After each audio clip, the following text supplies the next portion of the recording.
There's so many topics and concepts that I want to make YouTube videos about, but since the last time I made a video, life has been absolutely insane, and so I'm gonna make videos in which I talk about that story. And I want to also talk about other stories from my life because of the way they have impacted me now, and because I understand their significance now after this experience. So anyway, I was longboarding, and I hit a puddle, hydroplaned, and I remember falling, and then the next thing I remember was paramedics standing over me, picking me up, shipping me off to the hospital. I was diagnosed with a couple fractures up here. I had a concussion, and I was released. And I was just recovering for several days, just sleeping a lot, feeling better. And then I noticed that liquid was dripping from my nose, and I realized right away that it was not snot, it was cerebrospinal fluid, and which is consistent with that crack in my skull. I looked it up on the internet to see if it was something to be concerned about.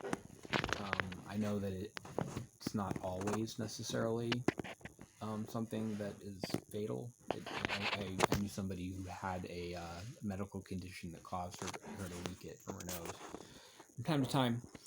But what I learned is that one thing that this can lead to is meningitis, which is basically your brain turns into pudding.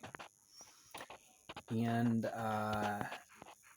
I ended up calling my brother, who's a doctor, to talk to him about it, and he said, gave me some suggestions, and he said that it's not guaranteed that you're going to get meningitis. You'll probably be okay. Just do these things to sort of keep keep from that happening.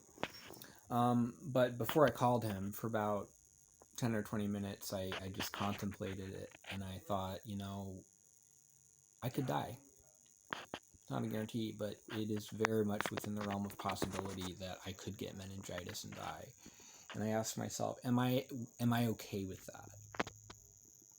And I had three thoughts about it. The first was all of the growth and learning that I've done over the past few years, I was expecting to be able to apply to the rest of my life. And, so I was grateful for those things. But if I'm about to die, am I really going to have an opportunity? And I said,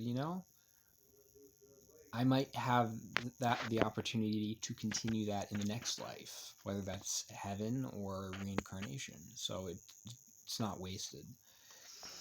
But then I thought, yeah, but I'm probably not going to carry over all of my art projects, my music, stuff like that. And so I was like, man, that's kind of a bummer to have to, maybe start from scratch. But I'm okay with that, okay? Because I can still do a lot of cool stuff in whatever life comes next. And then I thought, yeah, but what about the impact on my family and loved ones? And I realized that I did not fear death at all. I didn't worry about it. I didn't want to hang on to it. I didn't ask God, please don't let me die. I have so much life left that I want to live. I didn't go there. I was like, I'm okay with that, but I don't want to cause pain for my loved ones. And so my prayer to God was to keep me alive for that purpose. And I think that's the sort of prayer that I think God would say yes to, I think. Anyway, so one day I started deteriorating, and I had this horrible pain in my hips and my head, and I was rushed back to the hospital again. And it may sound strange, but that experience was utterly demonic. I didn't feel like I was in the hospital. I felt like I was being brought to the underworld. Not into hell, but basically hell's waiting room. And it didn't feel like that because I was scared or because it was just this terrible, scary thing and I was afraid of dying. I didn't feel that fear at all. I felt intense pain, physical pain. And during that physical pain, I actually was able to draw strength from that, because when I felt that physical pain, I realized this is nothing compared to the emotional pain that I've experienced in the past. I would take this 100 times in a row rather than go through a single night of some of that dark experience, some of those dark experiences I've had over the past few years, experiences that made me want to like commit suicide. And I'm like, I don't want to commit suicide. I'm okay. If I die, I'm okay with that, but I probably won't. And so I just have to be here in this hospital with this pain, and I'll get through it and recover.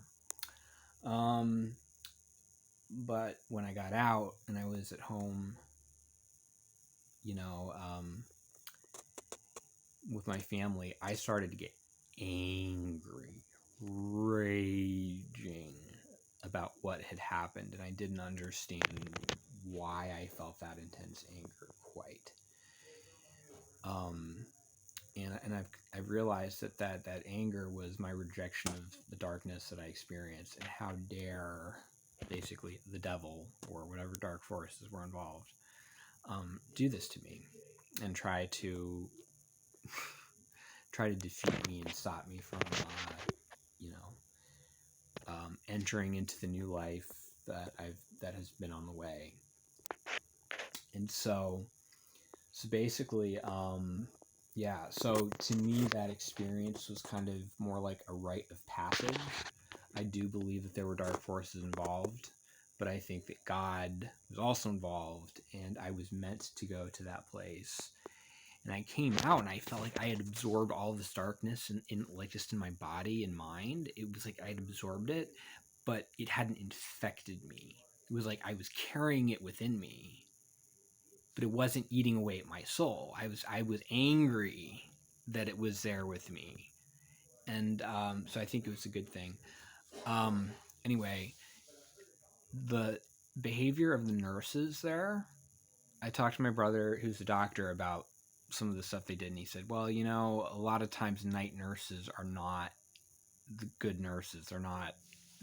There's a reason they're night nurses and not day nurses, because they deal with sleeping patients, and so a lot of them are very incompetent, and they're not all nice and motherly like you expect a nurse to be.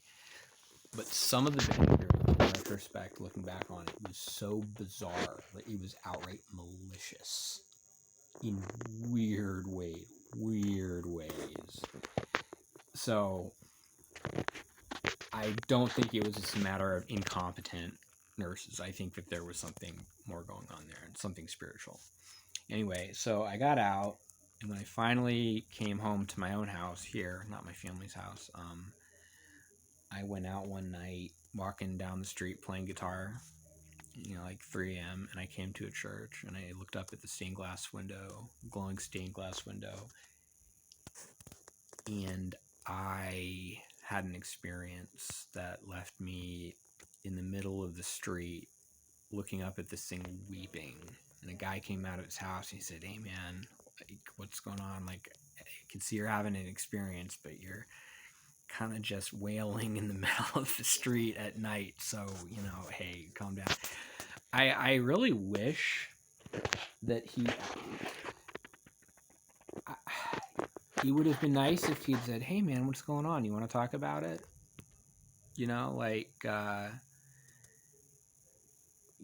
But it was obvious that he was kind of freaked out.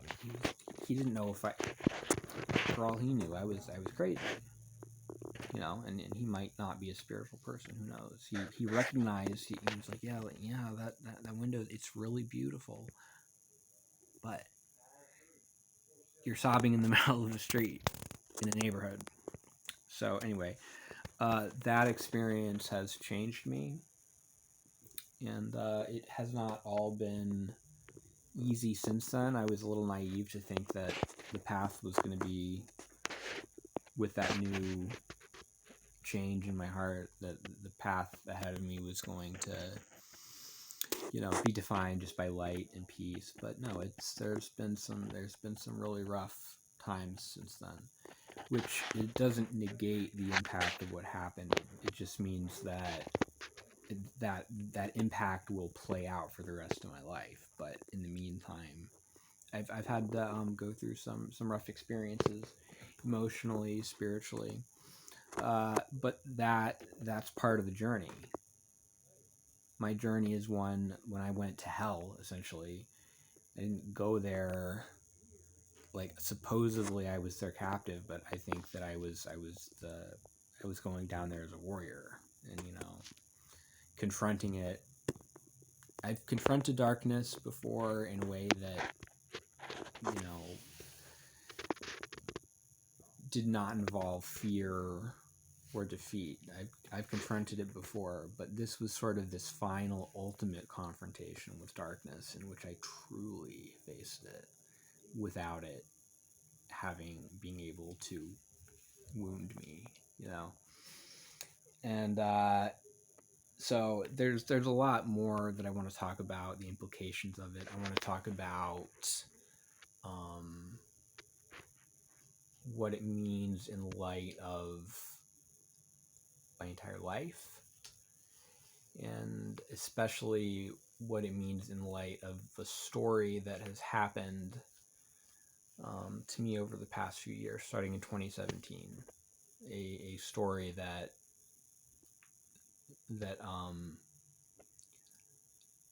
as it unfolded brought me down to the deepest levels of hell.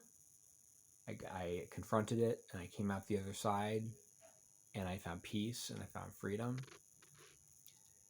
But this accident and journey, I think, was meant to be because it was me returning after having found all that peace and freedom and growth and developing myself. I became stronger and even better able to confront darkness. And so that's why I went back into it down there as a final assault on it. And the work isn't over. There's always going to be more. But this was a final assault on darkness that was monumental and symbolic, and it was a rite of passage, I believe. And I think about in mythology, that's a common theme is a hero going down into the underworld. And I don't know all the stories. There are a lot of stories, I don't know them all, but anyway, that's kind of how I feel about what happened.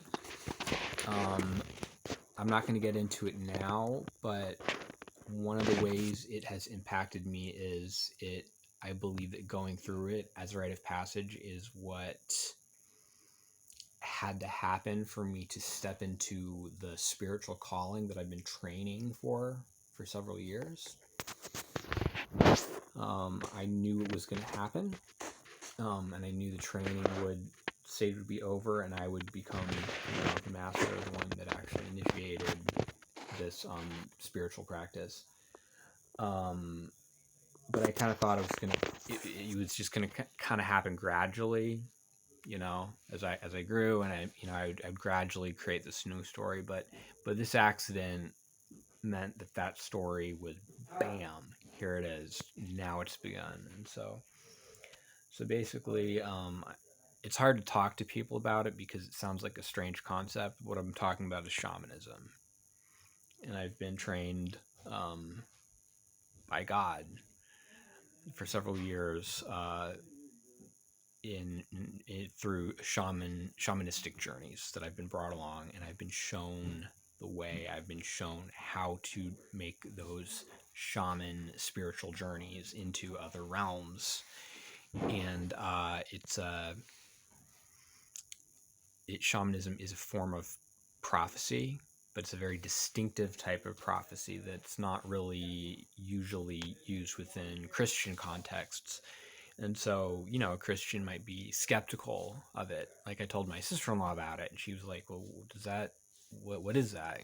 Is that, because people think it sounds like, witchcraft or voodoo or something like that. And that's, you're communicating with evil spirits or whatever. And that's what a lot of Christians think about it. I think that I have an understanding of it now that I can explain that completely clears that away. It is not inconsistent in any way with Christianity. It's just that Judeo-Christian traditions don't really use it. The focus is anyway. I consider myself a Christian, actually, and anyway, there's no doubt in my mind about that. I said I wasn't going to go into detail about that. That's for another time. But I will. I will go into detail about it more at another time. But I'm just saying that one of the significant impacts of this event was it was an initiation and an opportunity for my old self to die and be buried there in that hospital, and for my new self to emerge. And that new self has a particular spiritual calling, which I'm now beginning, and I'm going to continue to cultivate. But it's something that it's very private for now. It's not something that I want to go around telling people about. So eventually I will, once I cultivate it, and I can say, hey, I can do this work for you. Let's do this journey.